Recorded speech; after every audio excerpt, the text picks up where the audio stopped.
Oh boy. Panthers win the cup and they're celebrating hard. Marchand chirps with a blizzard. Another shark gets a call to the hall. We're going to hype up the draft and a whole lot more right now on Sunday Shark Bites here on Teal Town, USA.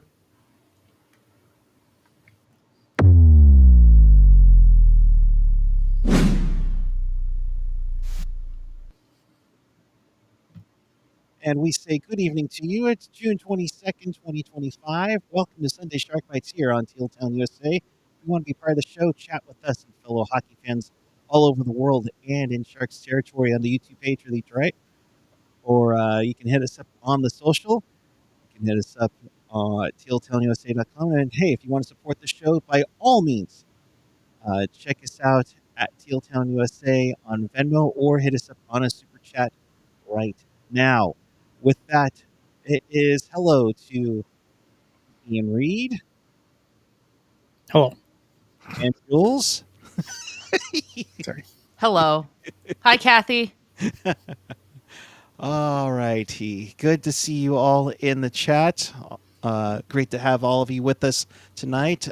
No Achilles injuries allowed in here, all right, gang? I might stub my toe and I'll be out for like 7 weeks at least. Oh, God. Week to week. Damn it. All right. Well, let's get into it. I mean, congratulations to the Florida Panthers. They won the Stanley Cup. They've worked hard. They've had to play through stamina and dedication and all that. And honestly, like Chris Johnston says, somehow these guys are still out there popping bottles. You have to admire their stamina. They had their celebration, their parade of sorts today. Apparently, about 300,000 people in Fort Lauderdale today for their championship celebration. I mean, good on them. They've definitely changed it around to where people were getting season tickets in Canada and then coming down for a couple of games, and it was way worth it more than going to a Canucks or a Leafs game. But they've won their second consecutive Stanley Cup on Tuesday. Tuesday night at 11 p.m. Eastern time. I mean, gang, it's rivaling like the Sudbury Blueberry Bulldogs from Shoresy when they won the No Show. Is anyone swimming in a fountain yet? Because I mean, that's what I want to know.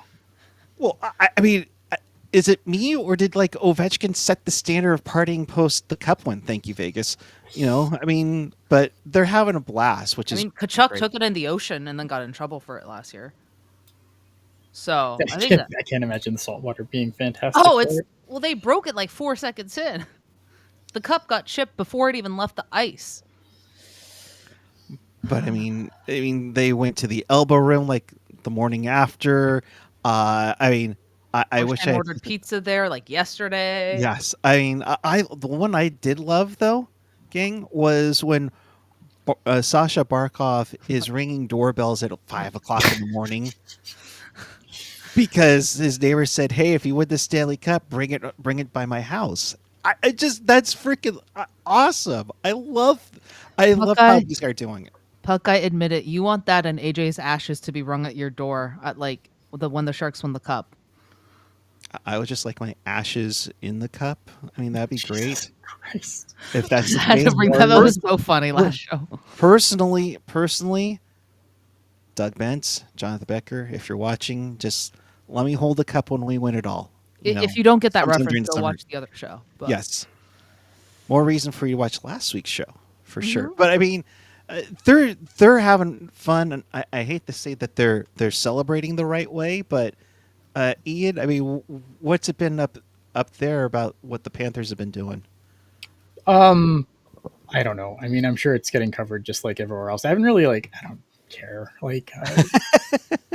Once the cup's awarded, I really don't care about the shenanigans. I might you might see stuff on like on Twitter or whatever, but I don't know. I've completely checked out at this point as far as that goes, because again, I don't care. They won the cup, great, Sure, have fun, whatever. So I mean, it's fine. I think it's funny. you do see funny things come across the timeline. But I don't know. I just like I'm not like hanging on every event, right? You know what I Fair, mean? especially if it's not your team doing it. I Yeah. mean, although I will also add on Sam Bennett bringing the Conn Smythe Trophy to an SPCA where they had free that was cat awesome. donations. Was it so? I mean, but they're having fun, and they're not holding back like Brad Marchand is. I mean, oh my god.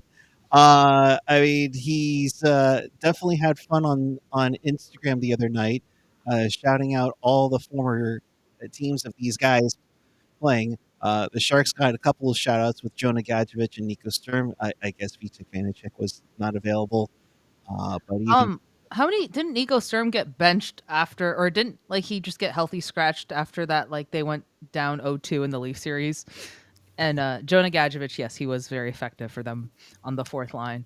Yeah, checks notes. Thanks, Mark, for that one. yes, yes, thank you, Mark. Um, Oh, but it's just so funny to me. He called Gustav Forsling Mr. Waivers, and I love it, love it, love it, I, Marshy. referring the Jets for Paul Maurice and the Blue Jackets for Bill Zito.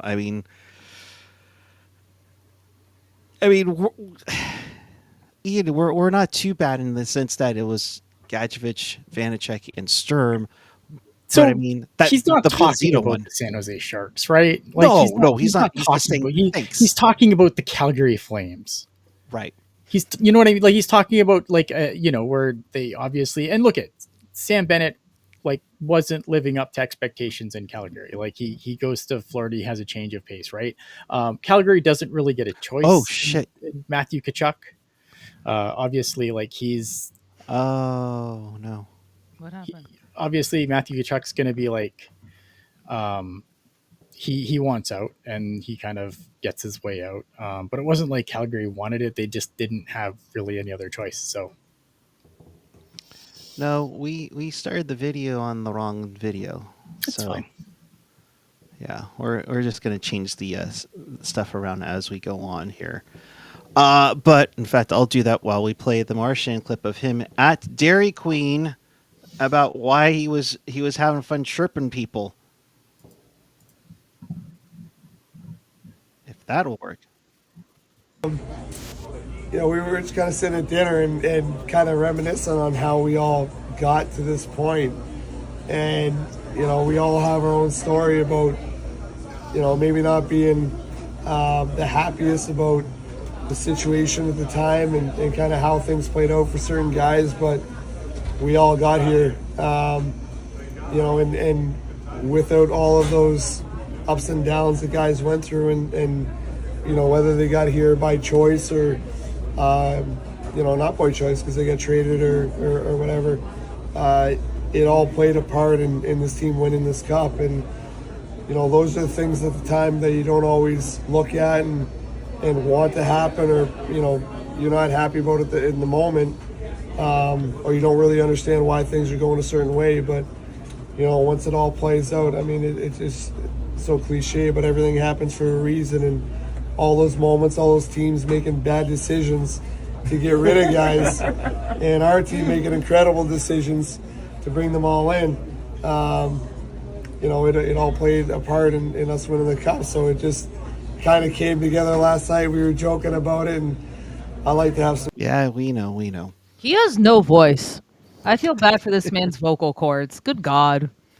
But I get it. It's kind of like the Misfits with the Vegas Golden Knights over the years. I mean, and they just somehow find Yeah, it. I mean, like, and that's like a different thing too, right? Like, again, Right. like these are guys that ended up being really awesome in Vegas that were casted aside in the expansion draft, and in some cases were given up. Like teams juiced them to take those guys, so they gave up more on top of giving up those players, right? So I Right. think that, like, I don't know, yeah, I mean, like, there's teams that definitely gave up really good players to the Florida Panthers for one reason or another, whether by their choice or whatever. But I mean, like, I don't think, like, again, am I going to be sad that we traded Vitek Vanacek at the trade deadline? No. like, you know what I mean? Like, I love Nico Sturm, right? But again, like, what did he do during their cup run? Nothing.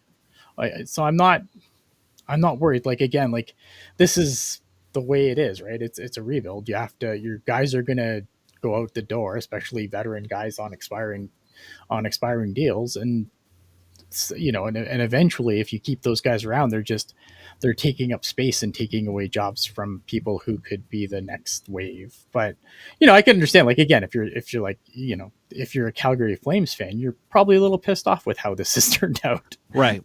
Less so if you're a Sharks fan, in my opinion, anyway. I think that's spot on, Ian. Is that for the Sharks, it's not that big of a deal. For Tkachuk, yeah. If you're Jonathan Huberdeau sitting in Calgary right now, yeah, you're pretty bummed. And I know that drove Owen Nolan when he got traded, and then he sees his team go to win the Stanley Cup. So I digress, but we shall move on. So I mean, it's the hardest story to win, let alone dealing with painful injuries. Ask Matthew Tkachuk. But I mean, these guys are having fun, and you know what? That being said, in the next few weeks, it will be team altering, just like Sam Bennett, who basically said, "I'm not going effing anywhere." No official announcement of his deal yet, apparently, but he's staying in Florida. And not, Ian, could you even really see Marchand departing after all this? It depends, right? Look at there's the cap is going up, but there's still a finite number of space, and the Florida Panthers are a team that are going to be, you know, they're going to be close to the cap.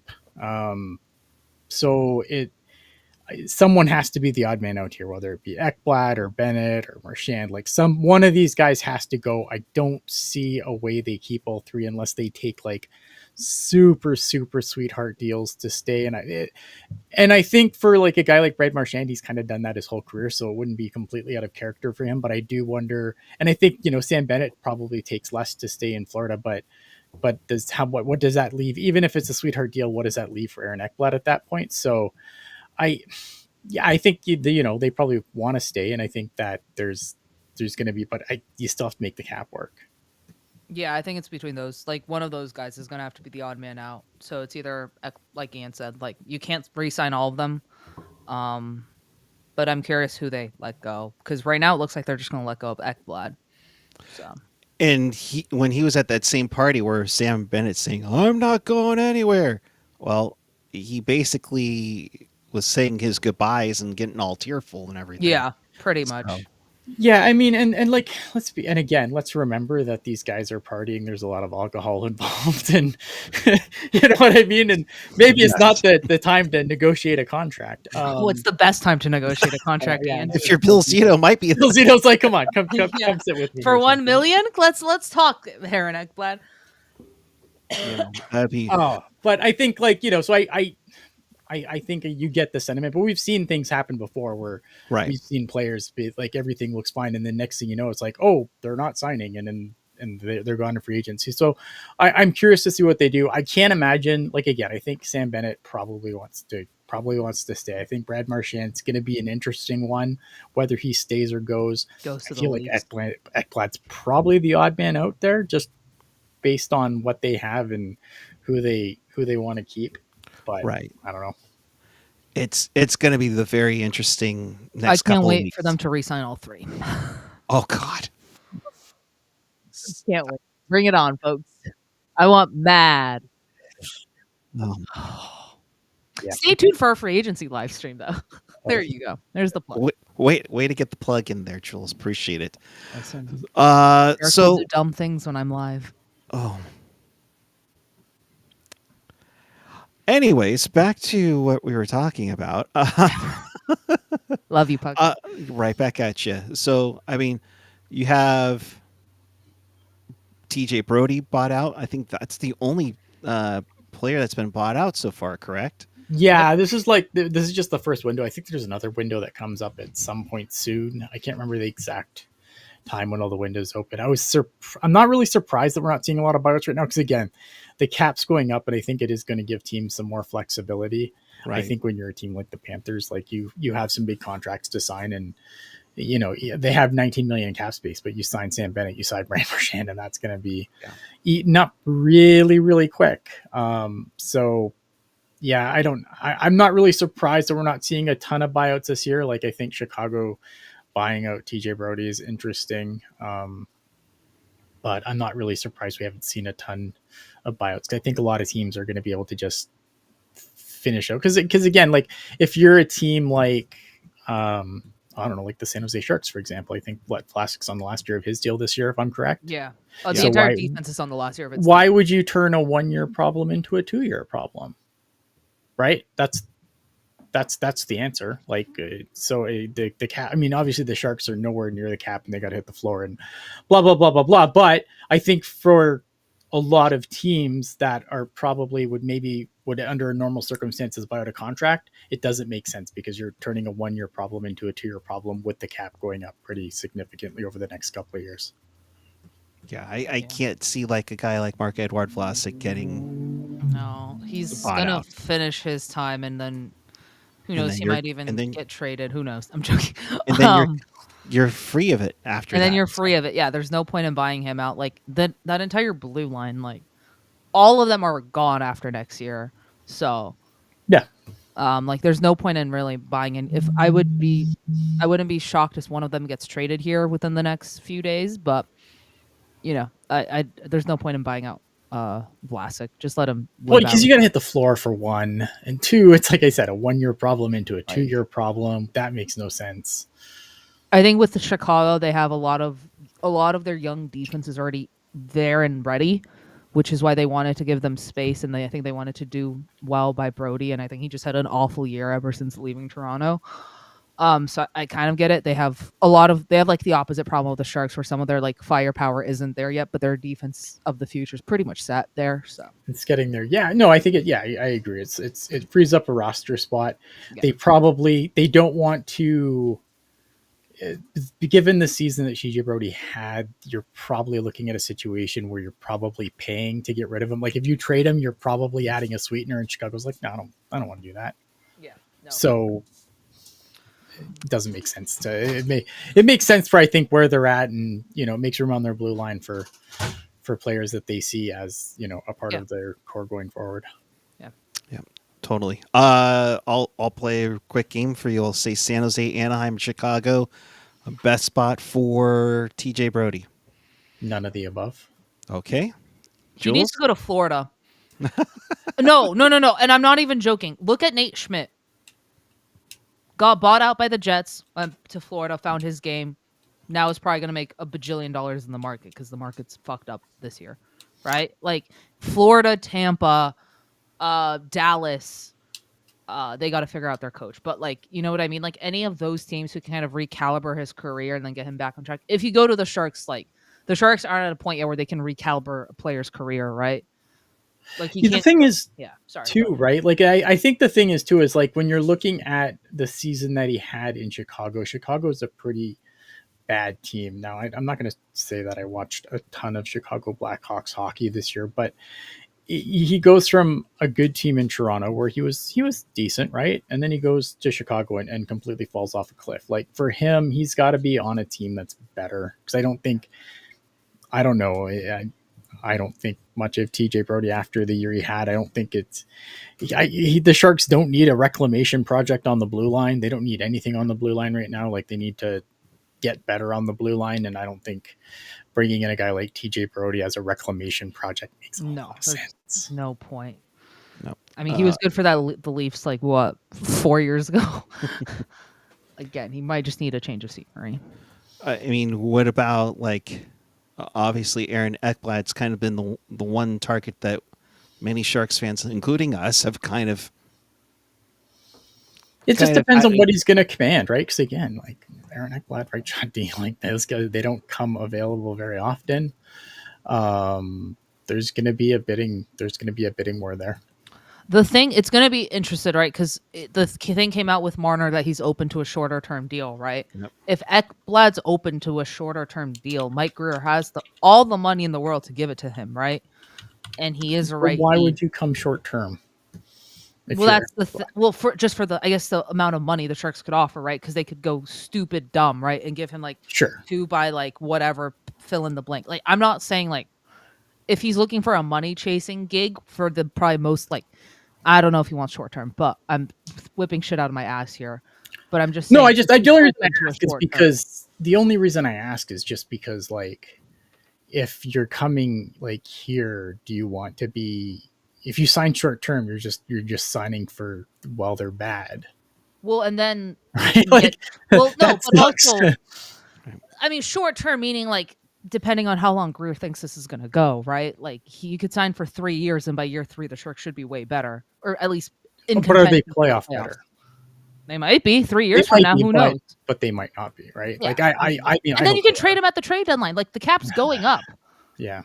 You know what I mean? Like the cap's going up. I expect that Marner goes to Vegas. Unfortunately, I'd see have that happen. Oh God. The cap isn't real in Vegas. No, they're gonna sign him, and then they're gonna figure out a way. Petrangelo's suddenly not gonna be available, and there you go. And that doesn't matter because their blue line's ridiculous. Hit Hurdle's leg with a lead pipe. Oh, we're getting to that. Teal Town USA have signed Jules to 8 years, $1 after an all-nighter at the Vegas Taco Bell canteen. Who was negotiating my contract, and can I fire them? Well, it was the $67 slushy, apparently. Jeez. Oh my God. I should fire them. Should be the 4th highest paid. No, I'm done. Player coach Mark Edward Vlasic from Steve Rector. I see what you're going with there. He'll probably be like a scout or something. Yeah. But just kind of getting caught up. Yeah, expecting Marner Vegas. It's just a matter of time. I mean, apparently that's his top choice. That's great. They'll make it work. Yeah, can't wait for them. Hey, Eichel, guess what? Have fun back in Buffalo, buddy. Or something like ridiculous like that. No, it sounds like they're already like it's from what I've seen, and I mentioned Tomas Hertl by design because it seems like, at least from what I've read, like just maybe like in that sphere of people, it seems like Tomas Hertl looks like that would be a contract they might try to get out from under, which is fucking hilarious. Oh, jeez. All right. Going from one legendary character in the Sharks organization to another. We'll remind you all that... 4 goals? We're getting there. Okay. But yes, Tuesday, July 1st, Jules will anchor our free agent frenzy. Yep. But that's 2 Tuesdays from now. This past Tuesday, besides the Panthers winning the Cup... Ian's like, really? We got to talk about Sharky going to the Hall of Fame? What do you have against Sharky, Ian? I don't have anything against Sharky. It's just he got hit in the face by Will Smith with a soccer ball. He needs some love. He got hung from the rafters one time too. Yes. So he's the 3rd NHL mascot to be inducted to the Mascot Hall of Fame. A double for Sharky. He also won like the Cartoon Network Hall of Game Awards as most awesome mascot. Now we mentioned this because the Sharks could pull a double here with on this Tuesday with Jumbo Joe should get a call to the Hockey Hall of Fame. Going up against Joe Thornton, the likes of PK Subban, Carey Price, Zdeno Chara, and the aforementioned Tomas Hertl's knee rearranger, Dustin Brown. Duncan Keith, I think, too. I think Duncan Keith's in there. Patty does have a chance on his second ballot, but while a strong list first-time nominees, perhaps not this class. Yeah, it's tough. This class is way too stacked for that. We've seen teammates go in together. It's happened 3 times in the last 6 years. Natalie Darwitz and Chrissy Pendle-Pole last year. The Sedin twins in 2022, along with Guy Carbonneau and Sergei Zubov in 2019. So there's a chance, but I'm not placing a bet on it. It's just not going to happen. Like I don't see it, right? I think, look, Joe Thornton should be a first ballot Hall of Famer. He has, a heart. He has a scoring title. He has, he doesn't have a Stanley Cup, but I mean, he was one of the best playmakers to ever play the game. Like, not even of his generation. Like, he's one of the best playmakers of all time. Easily top 5 in the of all time playmakers in the league, right? So I think he should be in. Has he has a bajillion points. I can't remember where exactly he ranks all time in points, but it's super fucking high. I can't imagine him not being in. But this class is stacked, man. Look at you have Carey Price. Now people are going to be like, well, he wasn't good for long enough, but Eric Lindros is in the Hall of Fame, which kind of, in my opinion, is kind of like the precedent setter for a guy like Carey Price going in. Duncan Keith, I can't imagine Duncan Keith not being in. One of the the number one blue liner of the Hawks run of championships. Like, I don't see how you keep him out. No, that's like to me, he's the lock of this class. I think Duncan Keith is in. It's not even a debate. Who else is up this year? I can't remember. So I think there's definitely I think Joe Thornton should still be in. I just think when you look at the depth of this class of guys that can go in first ballot, I don't see how Patrick Marleau gets in. I think Patrick Marleau will get in the Hall of Fame eventually. Yeah, he will. It's just gonna have to be in a weaker year. Just because, again, as much as I love Patrick Marleau and he does have the games record, which I do think is important, because I think when players talk, they don't talk about how much money they made. They talk about how long they played. So I think there's going to be respect for that there. But I can't see. I don't have the class in front of me, but I remember going through it and thinking, there's no fucking way. Yeah, I got it pulled up here. Forwards in the fence, you're looking at Brian Boyle, Tyler Bozak, Dustin Brown, Zdeno Chara, Blake Como. Chara's in too. Jesus. Yeah, Chara's getting in for sure. Trevor Daly, Ryan Getzlaff, Andy. You make an argument for Getzlaff, So yes, I mean, look at so let's go through. You got Zdeno Chara, and Duncan Keith are in 110% of everyone we listed, right? You can, like I said, I think if you use Lindros as kind of the precedent, you could make a really strong argument for Carey Price, and I think it's Joe. Yeah, I mean, you got, let's see, Andrew Ladd, James Neal, Franz Nielsen. I still can't believe they put Roman Polak. Oh, I was about to say, isn't Roman Polak on the list? Sure, I mean, he's eligible technically. Yeah. Brad Richardson, Chris Russell, Andre Sekera, Jason Spezza. Spezza's not in, eh? Spezza, to me, I love Jason Spezza, but he's in the Marleau category. It's got to be a weaker year. If Spezza gets in, then Patty's got to get in my mind. Keith Yandel, of course, goaltenders. Braden Holtby, Devin Dubnyk, Carey Price, Tuukka Rask, and Mike Smith. Yeah, Tuukka Rask's another one. Tuukka Rask has just gaudy numbers, but I remember we talked about this. It's he has a ring, but he was a backup for that ring. So, but Tuukka Rask had just insane numbers for not winning anything. Right. So it'll be interesting to see how it is on Tuesday. I believe it's around noon that the name comes out here. So. Yeah, maybe I'll look like a complete idiot, but this is what I think. I think it's Zdeno Chara, it's Duncan Keith, it's Joe Thornton, add a player. Carey Price. I mean, could 2 goalies get in for that matter too?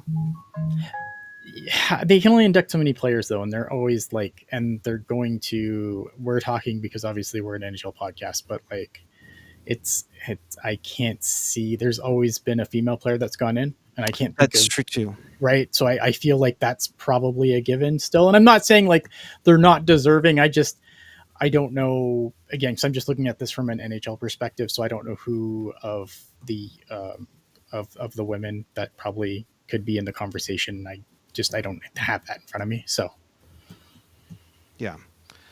So it'll be very interesting to see how this goes in the very, very Yeah, That's 4th all time in scoring. Yeah, so and that's what I thought. Like I knew he was up really high. So he's Joe Thornton's 14th all time in scoring in the NHL. Like your top 20, you're going in the Hall. Yeah, Thornton's for sure going getting it. Yeah, I mean, it'd be more of a stunner if it wasn't, seeing what we got in Steve Rector. No Uncle Jumbo or Patty Pool for Marner. They might. I mean, they- you never know. That's like the thing with Marner and San Jose is like he does have. There's like a photo of him, Celebrini, Matthews when they were in town in San Jose, all having dinner with like the Celebrini, like Celebrini met him and stuff like that. Patty and Thornton. So, yeah. I mean, we'll see what happens. The Marner's interesting. It's just if Mike Greer is willing to basically just you're gonna have to overpay for shit to get Marner. Mm-hmm. But if again, like Ricky just threw in the chat, if he's willing to take a 2-year deal, I wouldn't mind that. It's just is Marner willing to take that, right? And also, what number? He's not coming for 2 years again. Like he's not coming to. That's why there's an if there, but Yeah, I don't know. I think like he would be our best defenseman. Yeah. But I mean, here's the thing though with Marner though, and do you what's the key point in keeping Eklund then? I think I just think Marner. I think Marner's a good wing for Celebrini to have. He's been in the league. He's a beast in the regular season. The Sharks are not worried about playoffs right now. He can teach these kids also, like, if he's one of the best defensive, like, if you look at how this forward plays defense, it'd be Will Smith could learn a lot from him. Eki can learn a lot from him. I think he does add value to this team, and he does make the Sharks better and adds improvement. Will he get them to the playoffs? Fuck no. But at least not this year, right? But he's a good person for Celebrini, for Smith, for whoever the Sharks draft this year. He's a good veteran to have, Anyways, that's the Jules. Marner, if you're listening to this, come to San Jose. We have palm trees. No, and I get that he wants to sign like a 5. I just can't see him coming for 2 because I don't think anyone's coming here not to be the solution to the problem, right? Like if you're a Mitch Marner, maybe you're only coming for, maybe you don't want to sign a 7-year deal. Fine, that's fair. But I can't see him. And why did Toffoli come? He's fully signed for how long is Toffoli signed for? 4 years. 4 3 years. Yeah, I mean that's pretty significant term, right? It's a lot different than 2. Yeah. Okay. I think the other part too is cats from the Central Coast, and they've moved. I think he's hit up every Canadian market except for Edmonton and Ottawa, if I'm not mistaken. I think so. They want some little more stability here for that, and I think he's got a pretty strict no trade clause. Am I correct on that? Or even for that matter, full no move, if I'm not mistaken. Toffoli, yeah, you can't move him till I think the last year of his deal. So we'll see how it goes. I'm if you're holding your breath for Mitch Marner, no, probably won't happen. No. Aaron Ekblad? They'll sign someone. I mean, look, they might not get a big shot name per se, but like a Nick Perbix, a Dante Fabro, to improve this blue line, I could easily see the Sharks going after one of those guys, right? Especially right shot D. Nick Perbix, I believe, is right shot. Like, he's a guy I'd be interested in. Not like your super high on the radar guys, but maybe your underrated guys that Greer brings in to sort of help out this blue line. Yeah. I mean, there isn't and I've mentioned this before, there isn't a worry about not hitting the cap floor, is there? No. This team, they'll sign people. They'll sign people. People are going to get signed. They're going to hit the floor. They enticed people last year. Look here's the thing. And here's the thing that everyone has to remember too, right? Like, Logan Couture didn't retire. He stopped playing. He's going to count towards the cap this year. Like, that's something everyone has to be very mindful of, is that he didn't, the cap is not, the cap, like, there's going to be players that are going to count against the cap still. regardless. Like Logan Couture is going to count against the cap. He is not off the cap. So if your calculations don't include Logan Couture, your calculations are wrong. Period. Yeah. So, Kevin mentioning Perbix is a right shot, but Tampa needs guys like him to be camp compliant. Fabro isn't happening. We would have just cleaned him from waivers if Greer was interested. That's a good point too. Valid. You did never underestimate Perbix, I GM's think ability to pay for something they could have had for free. Yeah, Oh, no. yeah, that's true. Also, Perbix, I think, is headed to free agency from what I read. So, again, I don't know. I'm just throwing out names in a hat here. I do want to address the Rocks and Jaws rumor, though. Yep, let's get to the super chat. $4.99 from Rocks and Jaws. Out of all the rumors, I'm more worried about the possibility of not drafting Misa. So am I. Guys, I mean, it started with the Athletic. It's kind of picked up smoke with Shang and company. But Well, yeah, because they're just aggregating. Yeah, I mean, here's the thing, right? Like, this is the thing that always it's like everybody's talking it. No, one guy said it, and then everyone aggregated. Now we're gonna aggregate it. Yes.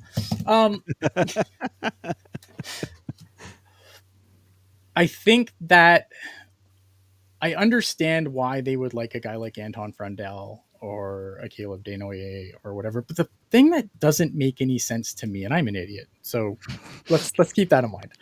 Ian's an idiot. Ian? But the reason why Anton Frondell or Caleb Desnoyers doesn't make any sense to me is because you have Macklin Celebrini. Macklin Celebrini is better than both of those players. They both, so you have the forward that can play the 200-foot game and shut top line guys, or he's going to be able to shut the top line guys down as he matures in his game. So it doesn't make sense to me why those guys would be the guy. When they had dinner at the combine, the only players they reportedly had dinner with were Misa and Schaefer, which they didn't sit down at, maybe they did, maybe they didn't. It wasn't reported. Right. So I can understand why the Sharks would be interested, because I think, again, you look at what Sasha Barkov did to, and I'm not saying these guys are going to be Sasha Barkov. I'm saying Macklin Celebrini is going to be Sasha Barkov. But if you look at what Sasha Barkov was able to do to the top line, especially when Edmonton was like, oh, we'll just put Draisaitl and McDavid together and we'll see what happens. Well, nothing happened because Sasha Barkov happened. In a danger of the almighty copycat league, I can understand wanting to double down on those kind of centers. So I think from that perspective, it makes sense. But I just think overall, you still need people to score goals too. And while I think Caleb Desnoyers or an Anton Frondell can score goals, they're not going to score goals at the rate Michael Misa is going to score goals. Yeah, in regards to that rumor, again, the Sharks, at least with Mike Greer, they haven't shown me anything that he's just going to go completely off the board per se. And like Ian said, they only took Misa and Schaefer out to dinner, right?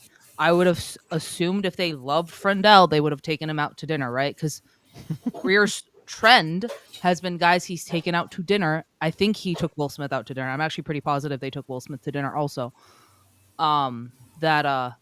That they've drafted one of those guys, right? So I think it's a smokescreen a little. I think it's like Ian said, one guy said something and now it's all over the place. I think there's they probably because again, these guys talk to each other. I'm sure they like guys, right? You're going to like guys in the class that you're not drafting. Yeah. You might say, oh, I'm going to draft here. I'm probably getting this guy, but that guy's a hell of a player too. It's just, probably not the guy we're taking it to. And then I know Aaron Jack saying the Isles might take Misa. If they take Misa, you take Schaefer. It's not even, you're not even looking at that point, you're just laughing. You're laughing and you're taking Matthew. You're laughing. Yeah. Laughing and running to the bank. That's the best scenario, right? That's not, I'm not worried about that. If the Islanders decide to take a Misa, great. Yeah, awesome. great. Because then you take Good Schaefer job. and we're not even talking about Frondell. Right. I think you run to the bank, man. I think it's also let's be honest here. This offseason right now is a little boring and people have jobs to do, right? So yeah, there's a little bit of that going on. Listen, we'll see what the Sharks decide to do at Friday night. Join us here to find out what the Sharks do and watch me lose my shit. Even though I had Frondell ranked the highest. I do see, I get the hype. I get why Mike Greer probably likes Frondell. I fully Well, I understand think, that. again, But it's not like you go, well, I hate everybody else because this is my guy, so all these other players are yeah, are dog shit. Like, like I'm Frondell sure there's put up players that they like historic numbers in the Swedish mold of, league. right? Like, and he's playing against men. Like, I get the hype there, but Yeah. I seriously don't think Mike Greer hasn't done anything to prove to me he's gonna galaxy brain this, right, and not take Michael Misa or Schaefer, whichever the two Whichever are, one's available on the board. whichever one's available, right? I do actually seriously have questions if they're going to pick 30 and 33, because in my opinion, I just don't see that happening. So we'll find out how wrong I am in We'll see. I mean, spread the rumor. Let's you get a see- new trend going. sure. The Sharks are okay. trading 30 and 33. No, The Sharks are going to trade 2 for 3 and get 25, so that way Chicago gets Misa and we go get Frondell, and then we can slowly keep moving up in the round one. Sure, okay. slow ladder climb. It's interesting. Kevin has a good question here. If the Sharks end up with Schaefer and hold course on picking a defenseman with the other first rounder, does that make Mukamadulin expendable or sacrificial?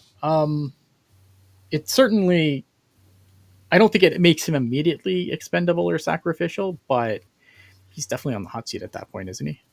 Oh, 100%. Because Schaefer's also, like, if they get Schaefer, it changes that complexity of that blue line in the future. Well, I don't think Schaefer's a number one. I don't think Mukamudulin's a number 1D.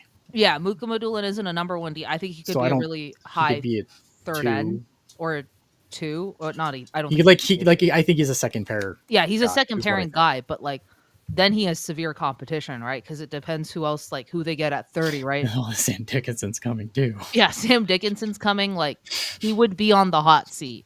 I do think he ends up as our number 3 because I do like that makes him- Mukamadulin. But That does make him pretty. Yeah, I with considering Sam Dickinson. Is okay, probably on the mixture, so he's here's probably- a little twinkle here. They only signed him to a 1-year, $1 million deal after the draft lottery. I believe that extension came out.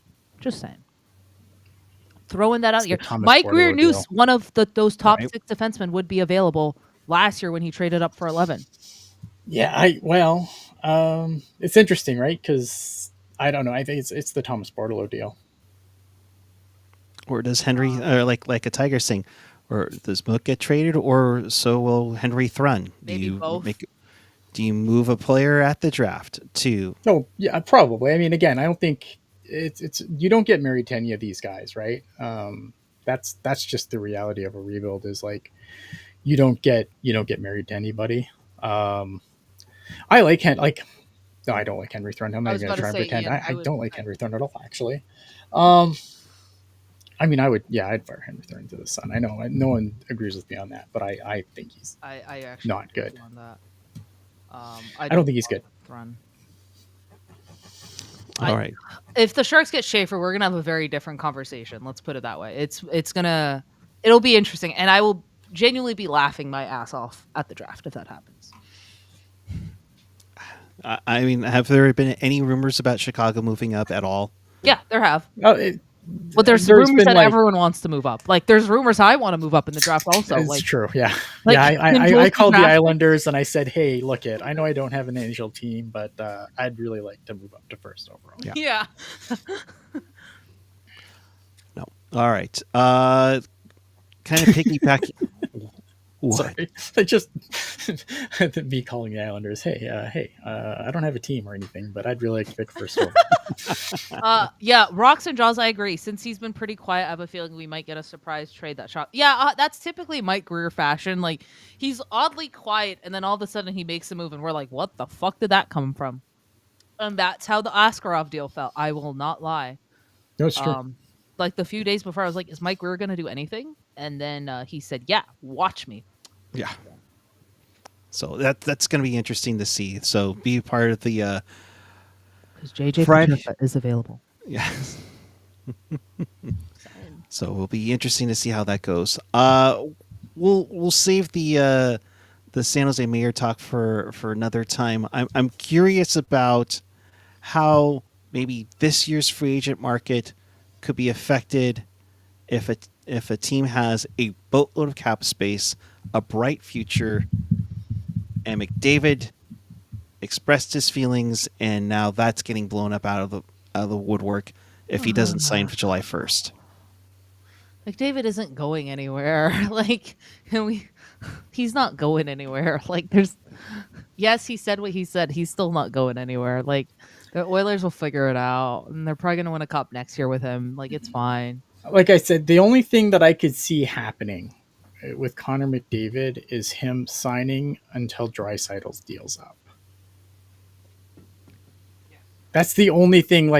That's the only thing I see happening with McDavid is that maybe he doesn't sign for max term. He signs until Draisaitl's deal's up, and then at that point, if they don't figure it out, they leave together. Yeah. And burn City of Edmonton to the ground. Oh my God! Riots. 29-30 is the last year of Leon Draisaitl's new deal, so be on the lookout for that. All right, let's see. Is there anything else we can talk about? No. Chat, if you have anything, make it happen right now. Let's do that. We apologize for the technical difficulties as usual when I'm trying to still figure this shit out. My bad on that. Yes. Ian has a bone to pick. Not really. So, Ian and I the gonna day play. that the Senators Fabian Zetterlund contract came down, I was in an incredibly foul mood, like the worst fucking mood that I could possibly. And so I'm just like, so being in the foul mood, I wasn't like, can we just viscerally hate this fucking trade again? Because I think the one thing that kind of people talked me down with was like, oh, he was going to demand all this money and he was going to get all this money from Mike Grier, right? And I'm like, okay, maybe that's true, right? But then I think that the deal he signed for in Ottawa it's fair. I think it's a fair deal. If Mike Grier couldn't have gotten a similar deal, Mike Grier couldn't have signed him for that. He would have had to sign him for more. And I'm like, well, then Mike Grier's not a good GM. You can't tell me that Mike Grier's a great GM and then tell me he can't sign a player to a fair contract. Right. And then there's other nonsense like, oh, well, you've seen the way he finished in Ottawa, so that's why the money went down. But that's not how that works. That's not how this works. You don't sign at the trade deadline. You don't get traded at the trade deadline and have a slow start with a new team. And then that's all they look at. Nope, sorry, we can't look at your play in San Jose. We can only look at what you did here, and you didn't do anything. So that money's going down. That's not how this fucking works, especially when you consider who his agent is. Because again, yeah, he's a hard guy to negotiate with, right? In Claude Lemieux. But I still think it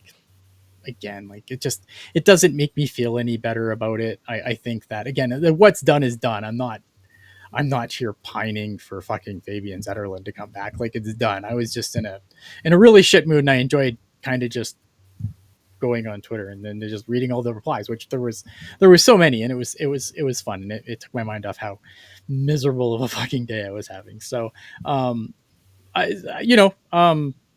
for him, good for Ottawa. But yeah, I mean, life obviously goes on. I don't, it kind of took away one of the things that made me like, okay, I can understand this trade, because yeah, maybe it was going to be too much money, even though apparently the Sharks have nothing but cap space. Everyone likes to remind me when I'm like, oh, I don't know if you want to do that. Ian, we have cap space. Well, maybe we should have signed Fabian Zetterlund. No, you can't do that with that cap space, Ian. What are you thinking? I don't know, man. It kind of bugged me a little bit, because again, I just think that when you look at the return, you have players that I would say that are not completely untouchable, and Fabian Zetterlund was definitely in that category. And we'll give Ostachuk some more time to try and impress me, but I mean, so far not good, and nothing in his history says he's what Mike Grier says he is. So I don't know, man. I don't like it. I'm not going to pretend I like it, but obviously life goes on. Jules, your rebuttal? I don't, dude. Mike Grier just makes me look worse and worse with this trade by the hours. No, look, I didn't love the return for Zetterlund. I'm kind of on what Jerk tweeted out that like when all is said and done, he's probably on our third line, and now the money he's making that actually kind of fits for a third line player. So I'm really don't have. Exactly. I'm going to say like this in with the new cap, with the cap going up. Guess what? I don't. 4.25 is going to be your third line player. Like This the, is like is- 5 is going to be the new 3, 7's going to be the new 5, 9's going to be the new 7, 11's going to be the new 9. Like that's how this is going to go. Yeah, this is definitely a trade that unless the stop chuck, which I think he could surprise people this season. We'll see if I'm wrong about that too. People hated Zetterlund when he got in here. He had a slow start. Then next season he turned it around. I'm not saying a stop chuck's going to do that. I'm not saying a stop chuck's even going to score goals next year. All I'm saying is I'm not even sure he's on the Sharks next year. Thank you, Ian. That too. Because Philip Beasted's a person, I think. And Igor Chernyshov's a person, I think. Listen, this is one of Greer's bad trades, but every time Mike Greer makes a bad trade, he makes a great one right after. So just say, look at the track record, people. John Swenson in the chat, Zetterlund's deal, why not keep him at that price? Same with Marchment. How can you not offer more than that? I think more than anything, I would have to trade clause with Marchment. Yeah, it's got to be a trade clause too, where Marchment has no movement going there. He goes to Seattle, another tax-free state. Enough. I know, but it's enough. No, it's dumb. It's so fucking blame dumb. Jeff Merrick on mentioning that to me. So, but I'm so tired of this fucking again. Let's do the fucking tax-free state thing again, because I'm gonna drill this into the fucking ground. Why is this only a problem in the NHL? Why isn't this a problem in Major League Baseball? Why isn't it a problem in the National Football League? Why isn't it a problem in the NBA? Oh, I don't know, because players go where they can win. Yeah, and all of those tax-free states are just winning right now. Or like, you know what I mean? Like they're in their prime of like their cores. And yeah, prime, if I was a hockey player, I would like to go to Dallas too, because they've been to the last 3 conference finals. I would like to go to Tampa Bay. They're still a relatively competitive team. I would like to go to Florida. They've won the last 2 Stanley Cups. Like rocket science. Why would guys want to go to these teams? Oh, it's because they got to save some little bit of money. No, they want to win.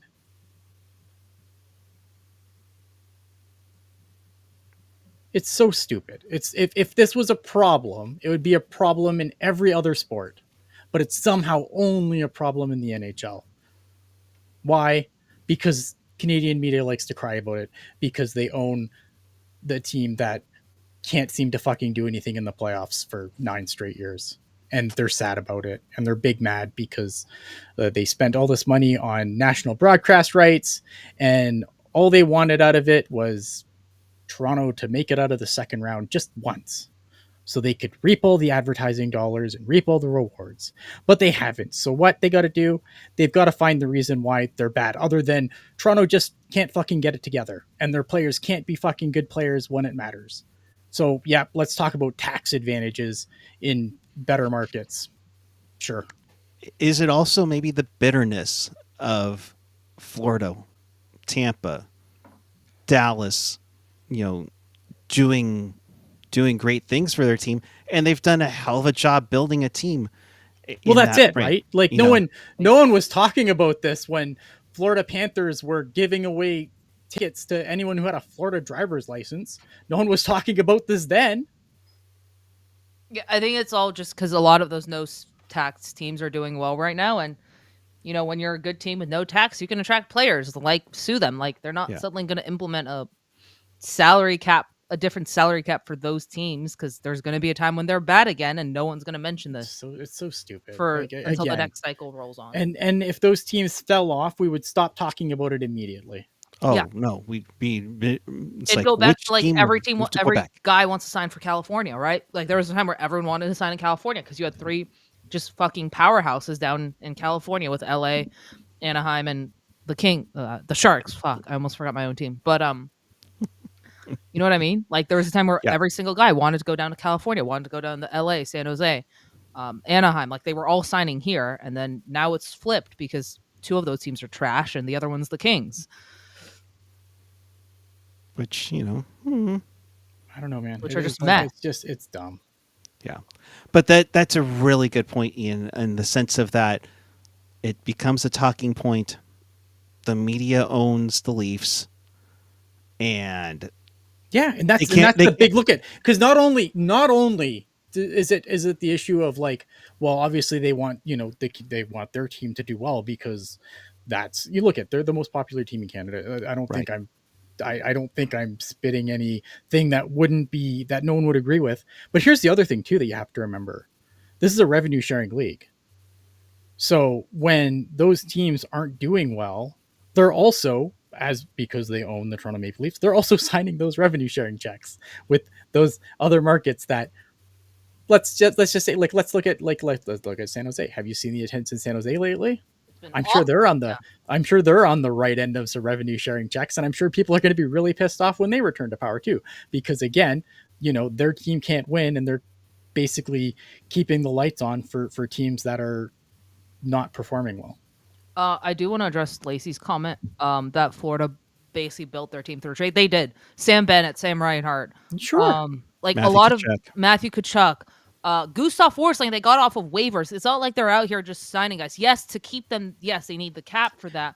But how they built there and how they got there was through trades. It wasn't just through like basically overpaying guys and not overpaying. Oh, I'm sure. Look at, and Tiger's saying like players mention it. Like, I'm sure it matters to players. Like, I'm sure it's a nice added bonus, but I'm still saying like, if it's, I'm still saying like, you're not going to pay, like, I don't know. I mean, all the Sunbelt teams are really good right now that are no tax states, but if a team's dog shit again, like no one was running to Florida when they were giving away tickets to anyone with a Florida driver's license. Like no one was fucking running there to save on some tax, like whatever, right? Like players are going to go where teams are good.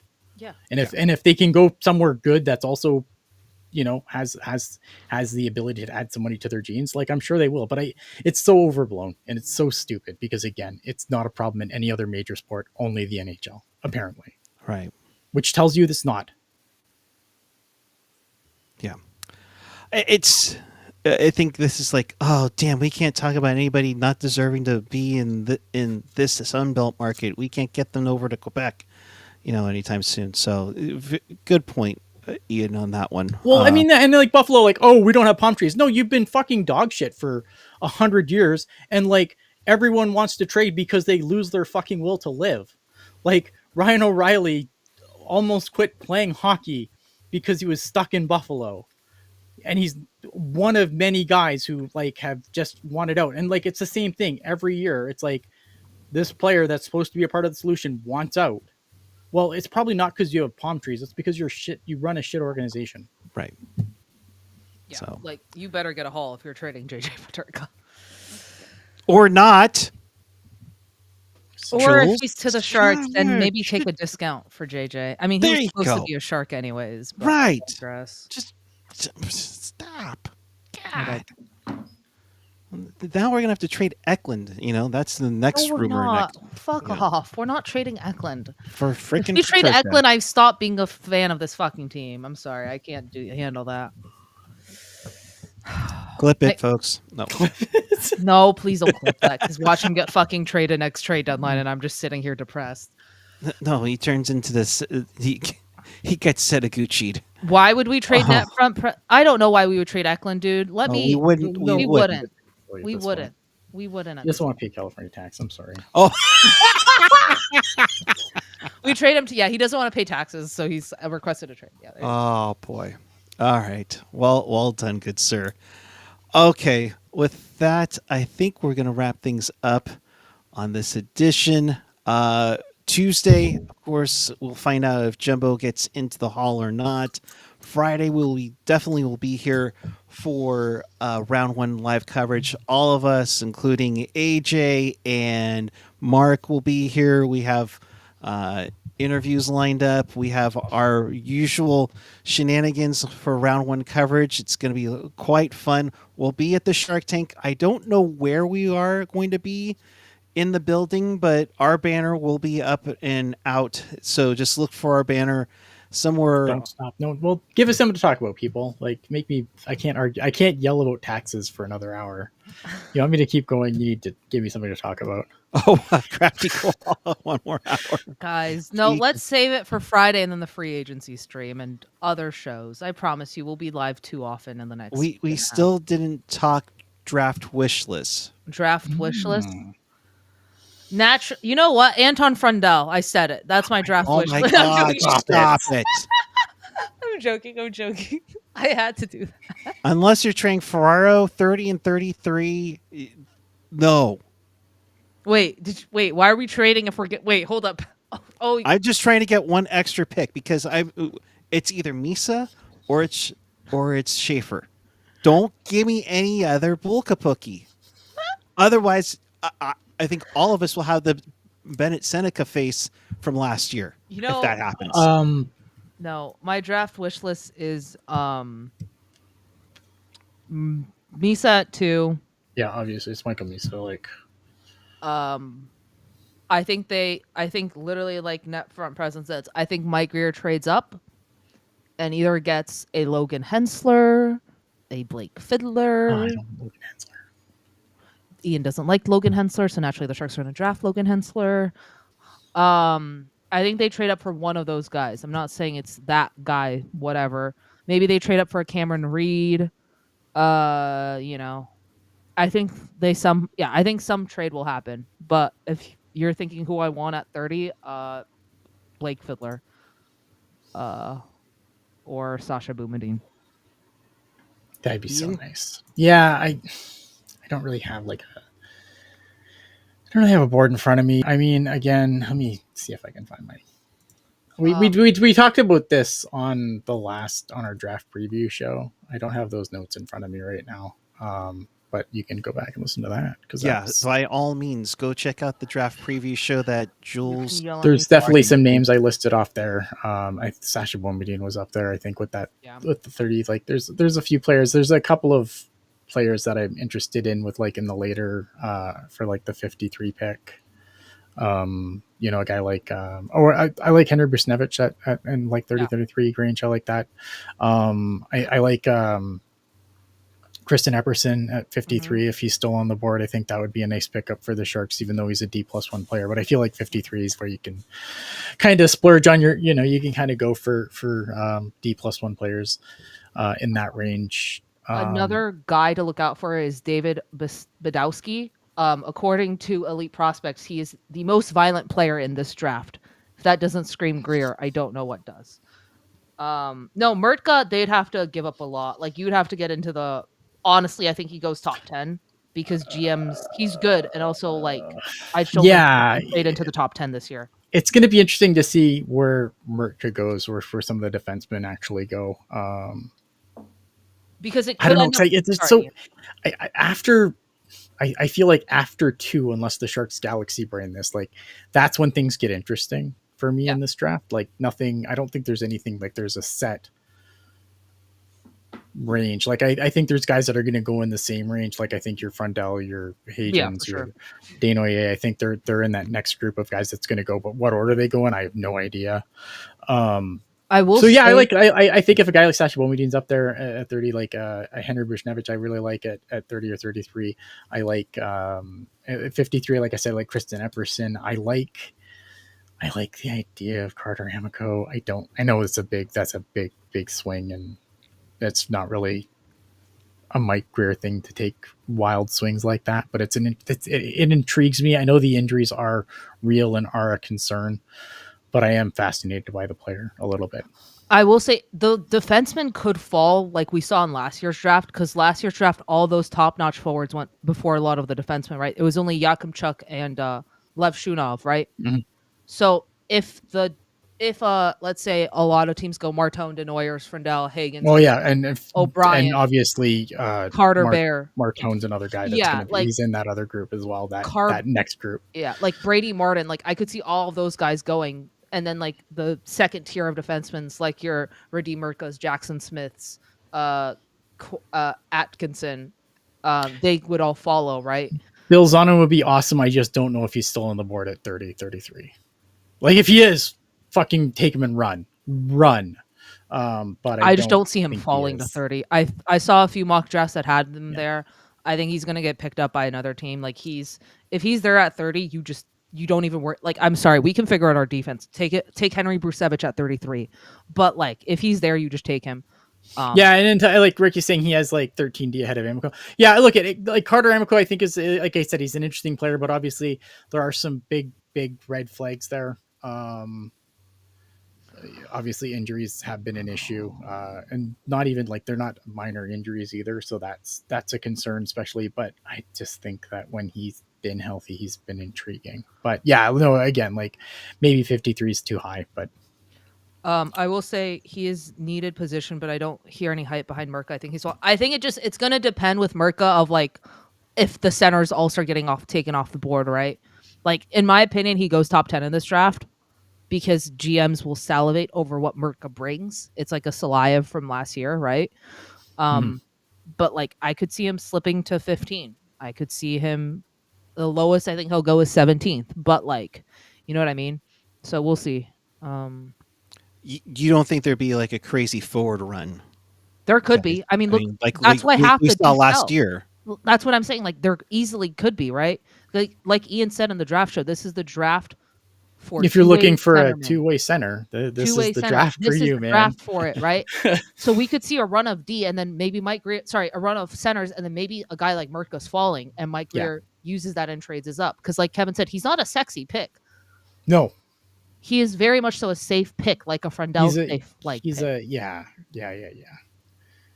And I don't think like you draft Merc. Like Merc is not your number one right D. He probably plateaus out as a two.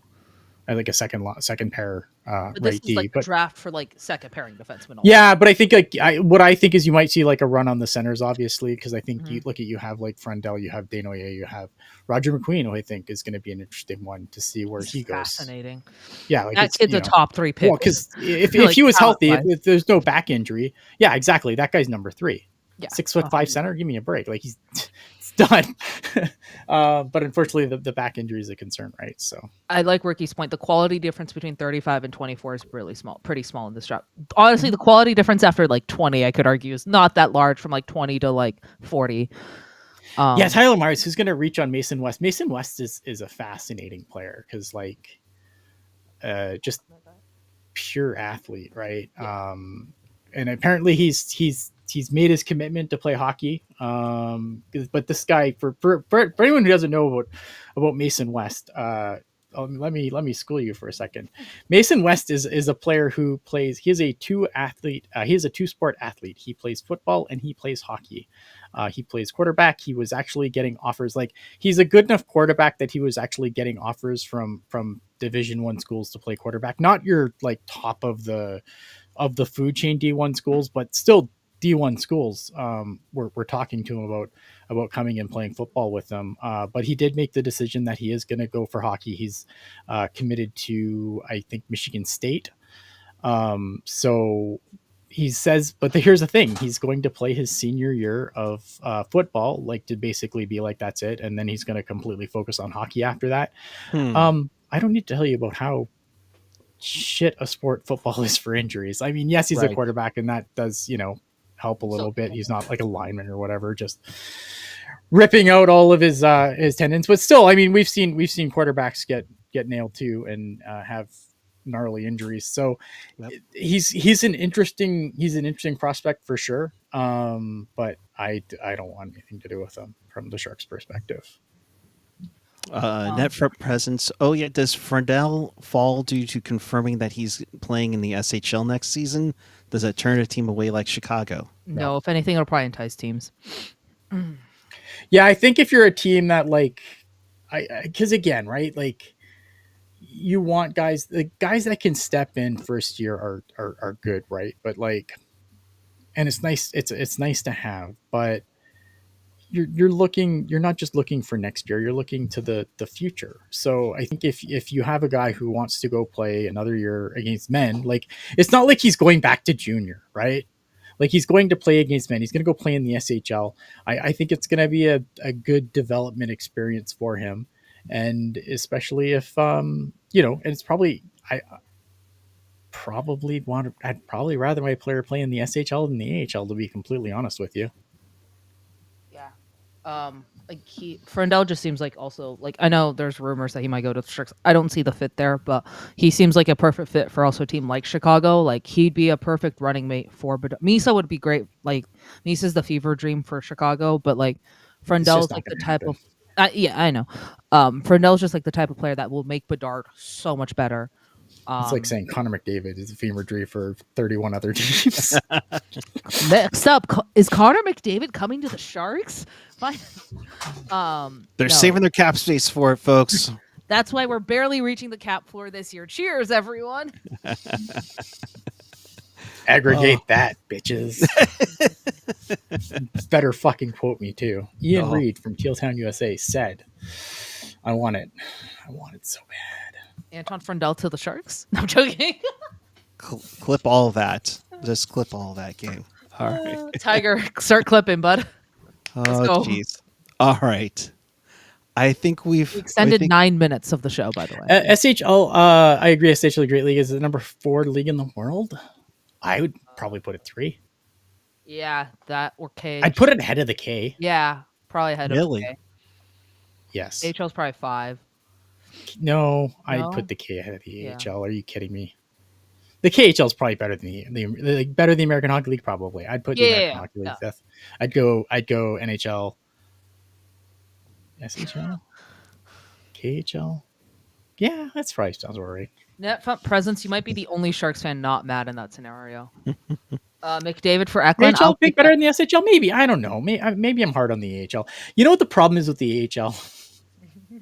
This has divisions like the Pacific where they'll just play each other a million times and they don't play anyone else. Jeez. I don't. No, but think about it, right? Like if you're in the SHL, you're playing the rest of the league. If you're in the AHL, depending on what division you're in, you're not playing half the league. That is silly. True. It is fucking silly.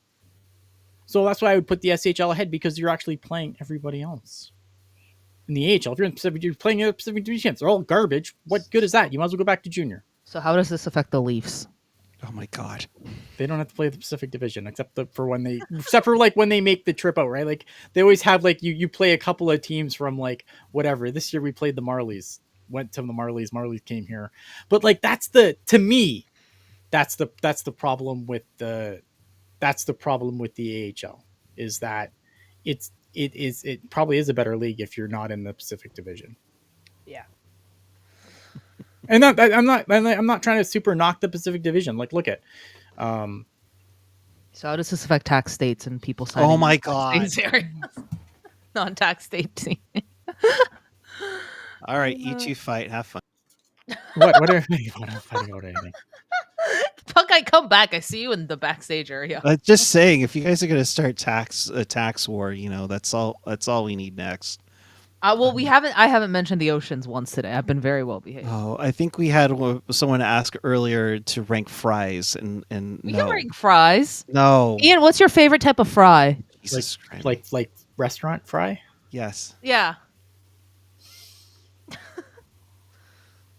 So you have to keep in mind that I don't have all the places that you have. Like I don't have a Jack in the Box, right? Like I don't have a Jack in the Box. Be glad. Yeah, that's actually kind of bad. Okay. I'm not, but I'm just saying though. Like, so like up here, like what do we have? We have McDonald's, we have Wendy's, we have Burger King, Harvey's. Yeah, we have Harvey's. It's all right. Your A&W's a little different than ours. A&W is a little bit different than ours. It's still great. I guess best fries. I feel like I'm gonna go Wendy's because like McDonald's used to be the king, but they're not anymore. So it's Wendy's and like Wendy's, like at least up here, like it's cheap. Like it's still cheap. Like remember when you go to fast food place and it wasn't, feeding your family, you didn't have to like take a mortgage out to do it because that's what you have to do now up here. Like go to McDonald's, man. Yeah. You go to McDonald's, like take the family to McDonald's, like you better take out a fucking mortgage first. Do they still do the pizza up there? I remember seeing ads from Montreal Canadian games back in the early 90s. Like, oh, we do pizza. Like, no, that was short lived. Because here's the problem with them doing pizza. Oh, I can't believe we're doing this. The problem was when they did pizza was that like you go to McDonald's because you want your food fast. You can't quickly make a fucking pizza. Right. Like it takes time to heat a pizza up. It's not like fucking slapping a Big Mac together. Yeah. I just like sweet potato fries. That was my answer. Oh, Dude, potato I don't fries. care. I don't care which place. Like sweet potato fries are just so good. That and waffle fries. I've come to love waffle fries. Like I miss waffle fries are just. there. We should get them in San Jose. I'm No, seeing you know what we literally need this in week. San Jose? What do We we need need this- some place that does poutine Yeah! outside the Shark Tank. Ian, when you're down in San Jose, we're gonna make you try this poutine. Oh yeah. Oh, yeah, sure. I'll try your poutine. That's fine. We will We'll see how sneak bad you you down fucked to it the up. club level. And then we're gonna take you to the ocean. I don't know how. Oh my god. To the Pacific Well, a Ocean. car. Apparently, I'll be your personal driver for you and the wifey And the wifey. All right. and Jules. Hey, that's other things coming up soon. Schedule released on July 16th. yeah. So once Thank that goodness. gets released, we can actually start talking about actual. We can plan our lives for the We can next year. plan our life for the next year. Yes. Yes, I can actually plan my life and how many shows will I have to miss at the start of fall. Yeah, I don't know. Yeah, so that's it, man. So we're not going anywhere for that. So don't worry. We will. OMG, Sharks Last is all excited. Stay tuned and find out. Yeah, we're gonna once the schedule is released. Obviously, there's still some things that we have to sort out on our front. But yes, it's happening. It's not a matter of if, it's a matter of when, and Let's go. we'll have more answers. Yeah. Everyone, make sure to bring some snakes for Mr. Ian. Oh Yeah, my no, God! What are See you any doing? fucking snakes? All right. I want no John snakes, McCarthy? and there's two things. There's two things I need you guys to do for me. One, no fucking snakes. Two, make the earth not fucking move. Keep it still. That's all I ask for. Just for the week I'm down there, the earth needs to not fucking shake. All right. That's it. Because I've never experienced the big one, but I've experienced little ones, and it's the worst. I hate It's it. the worst. It's the absolute worst. Like a 4, and I'm crying like a little girl. It's bad. We don't need that. Just keep the earth fucking still. Well, it's been a while since we've had I one. think So we got to get you a John McCarthy signed hat, Ian. Oh my when you're down God. there. Like a John McCarthy signed hat, and then I'll write "I love the oceans." No, I don't like them, Ricky. I don't like them. I do not like them. I've experienced them. I used to live in Southern California. I do not like them. I don't like them. They're not chill. They're bad. The earth is solid earth is supposed to be the one fucking thing on this planet you're supposed to be able to count on. And the fact that that is not the case in San Jose or in California and in other parts of the world is bullshit. Frankly, it's absolutely bullshit. We need to have an Ian sign at every game and every practice. Oh my God, I love this. I won't Boys- believe it's not there until I see it. And to put it in perspective, and I'm not when I'm saying it's a 4 and I'm crying like a little girl. I think the biggest one I ever experienced was a 4 or 3, which I know is fucking it's nothing, but it's the fucking principle of the thing. The ground is supposed to be solid. That is what you count. Solid ground, clean air. That's it. It's the only two things we need. Ian's giving me so much ammo of things. Loma Prieta is. I remember. Ian, So I I slept remember through that earthquake. earthquake because I was watching the World Series probably Yes. because I was being babysat and they were watching the World Series, and I remember that, and I'm gonna call it this horrible thing, and I feel like I've said it on the floor before, on the show before, and this is the image that's burned into my mind is the freeway sandwich. Oh, and I know that's a horrible thing to say because I know a lot of people died in that, and it's probably a horrible way to describe it, but that's what it looked like. It was a freeway sandwich. Totally. And it's burned into my brain. And you know what that is? Totally, I think everybody's mind. I mean, I've seen some, not just the one in '89, but definitely the ones that I think Chris, you're mentioning in '92. I remember in '94, the Northridge one was pretty bad too. He's gonna go skating at Texas and get murdered by Scott. Okay, let's not. Wait, Kevin, there actually was a big one when my parents. Crafty saying if there's a quake, though, I think all the snakes come pouring out of the cracks. This is my nightmare. No, I do want to address Kevin's comment. No, they actually, my mom's and my family side of my mom's side of the family's welcome to SF was an earthquake. Literally, I think a week into living, they just got a fun little shake. It was the '89 one. Oh my God. So like their welcome Wow. to the family was just a nice little shake. Just a little one, Also, eh? I slept through an earthquake apparently when I was a kid. Like the Napa one, we felt it where I was at, and apparently, Oh, like I just slept like a baby through that. lucky you. I was asleep, had to get up for work in the morning, and then a 6.0 earthquake hits at 2:30 in the morning. Ooh, it wasn't fun. Not fun. So we missed a super chat What earlier. is it? John adding into the No promises, yeah. Like, that's fair. I That was understand right that this is out of everyone's control and no one wants an earthquake, but like if Where were you just all put these in a good super word with chats the ground for me. I Just had be a like, bet hey, with look Puckguy. at Ian's coming, chill. Yeah, all let I'm me go asking. talk to the Earth gods right now, Ian.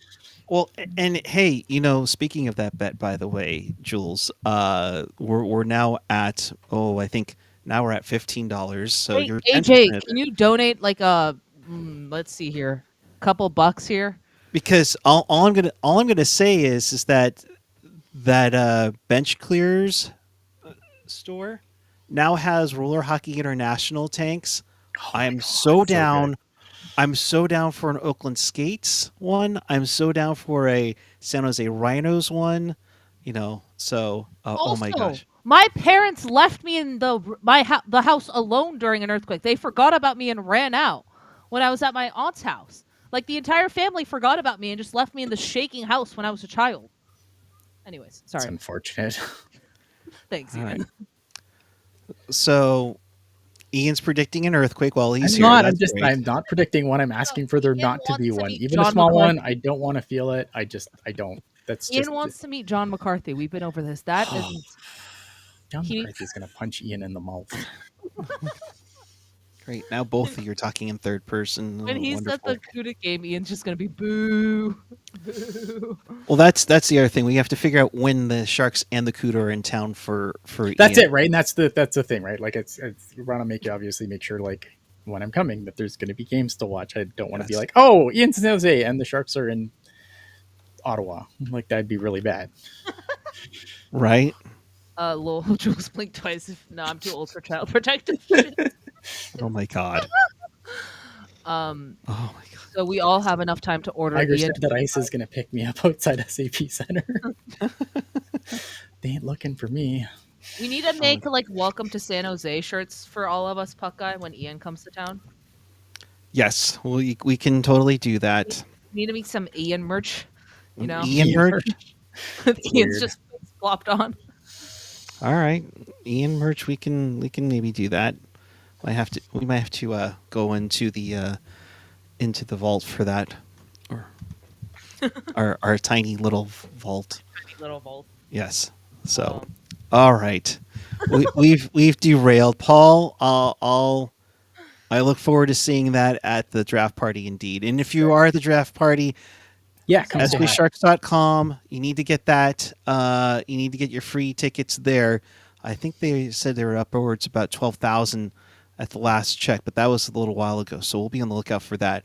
The draft party does begin at 3 p.m. on Friday. We will go on at 3:30.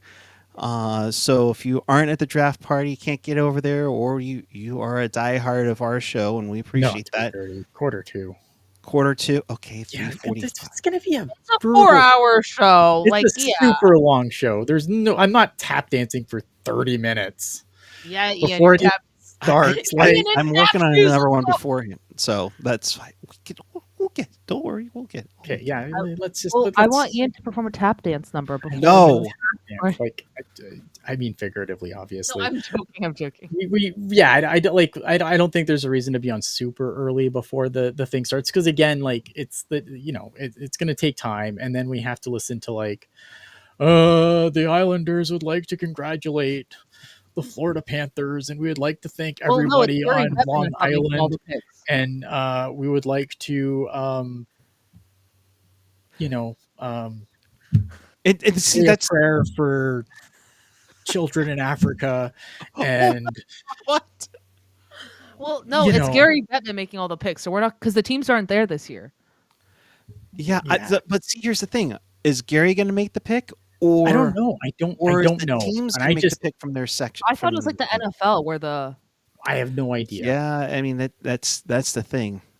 and the league is being very. And that'll take. hush-hush about My it. point is that'll take 15 minutes. Then they'll make the pick after like waiting for the clock to do it, like Mike Greer did last year. Like took every last Literally second. not before even talking to his scouts. He was just sitting just like there. I'm just gonna sit here for 3 minutes and let the clock run out, and then we're gonna go up and we're gonna thank the city. We're gonna thank our people. We're gonna, Say sing hello a song. to our draft party. Right. And then you're going to make the pick, and then the media has to like interview the pick, and then it's going to take like 10 minutes before we get to another 10 minutes before we get like, there's no reason we have to start half an hour early when we're going to have all that time to fill just to start the first pick. I love Ian. I'm just saying, like, it's true, right? Oh yes, between picks, I can give my Wicked Part 2 review. Yeah, sure. Oh no, There you go. no. But come say hi if you're at the draft Yeah. party. But if you're at the draft party, come say hi. Please. say I hello don't to- bite. Neither does Puckguy. No, I don't. Neither does AJ. Might bite. I can't make Yeah, any that- promises. Only if you But ask him nicely. yeah, only if you ask him. Yeah, and we Wow. have some fun interviews lined up. Mhm. And then you can see our reaction when the Sharks take Anton Frondell. Yeah, Yes. so me and Mark will be kind of like holding it down remotely. I'll be kind of like running it, and we'll have interviews. So obviously, we'll be throwing to the draft party.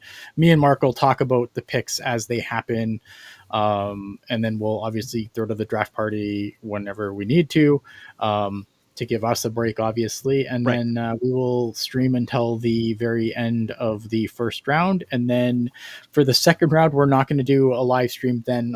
But what we will do is Sunday night we will do our draft recap show that will be on at 9:00 the Sunday following the draft, where it'll be, I believe, me, Jules, and Mark will come back and we will talk about who the Sharks picked, how we feel about it, rate the draft class, all the normal stuff that we normally do. That'll happen. That'll be what our draft weekend looks like. So Yes, absolutely. We will be tap dancing, kind of like this. yes. Oh, what the fuck? This was not approved by me at all. What the fuck just happened? That's also not tap dancing. It kind of looked like it. Okay, No, I'm just saying. Oh but no, yes. yeah, we're also not. Yeah, we're not living that second. But stay tuned. No, second day we're follow not going to live, but we will recap. I will be on I'm usually on I'll be on Oh, Twitter same, as the picks same. happen, and I will pass along any information that I might have about the Insider Ian Reed. I'm not an insider. I just like, if it's a player that I'm familiar with, I will add insight that I can add, and if not, I will just give you stat lines and be like, this is where he played. This is the stat line. Yay, maybe not. I don't know. We'll see. That reminds me of retro. Gotcha. All right. That just happened. Oh, if you only knew. See, if you do a super chat donation, you get me in a tank top, and maybe you see some the tap heck? dancing from Evan? Jules. I was not aware that this was happening. I did not consent to this. I don't know what happened. I blacked out also. You can thank your mom and dad. Okay. Thanks, All right. Mom. Yes. All right. On that note, in case you missed anything or you want to watch this again, and I have a feeling somebody's going to want to watch that clip just now, check us out on tealtownusa.com or your favorite podcatcher. Audio version will be coming up a little bit later. Of course, you're watching us on YouTube. By all means, hit that like button. Where are we at right now, people? Come on. Be nice to us. Let's get us into the algorithm like crazy. Like 14 likes? Really? 14? After we gave you fries content? We gave you fries content. We gave you snakes, earthquakes, and tap dancing. Oh, come on now. If you want to see the full video, no, I'm joking. Whoa. No, if So- we get like 1,000 likes, sure, I'll show the full video. Okay, 1,000 likes, people. This is On the- Puckguy dragging us off of YouTube right now. What? You're not wrong. Ian, you love that one. So much. Right. You can't make me. All right. Ian, your final thoughts on this? When the Sharks do good, it's good. Even if they do nothing, it's generally pretty good. I don't know, man. Like it's it's fine, right? I I don't know, man. I'm excited for the draft. I'm super excited. I hope that you enjoy the weekend of content that we have lined up for you. If something happens, obviously we will discuss it. We will convene and discuss it because if everyone else gets to aggregate shit, we get to do it too. That's it. Absolutely. I don't know. I don't know what else to Jules? say. Should I continue aggregating or should I actually be a human? No, but seriously. No, we have a lot of content lined up. I'm super excited for what we have coming up with the draft show and then the draft recap. And then I'll do the free agency stream, kind of like what we did for the trade deadline. So naturally, Mike Greer is going to do something stupid because I'm the curse of the Sharks. But yeah, stay tuned because I can't wait. And I'll be tweeting out things, Sharks at what's my Twitter?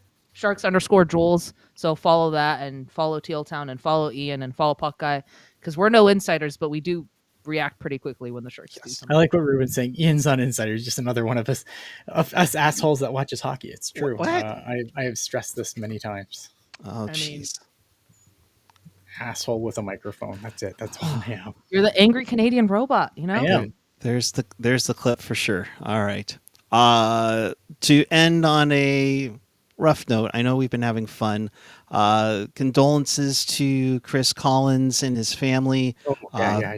He, the former broadcaster of the Sharks on the radio and the TV side, he passed away this week after a battle with cancer. I've known him for a long time when he was a morning DJ in Sacramento.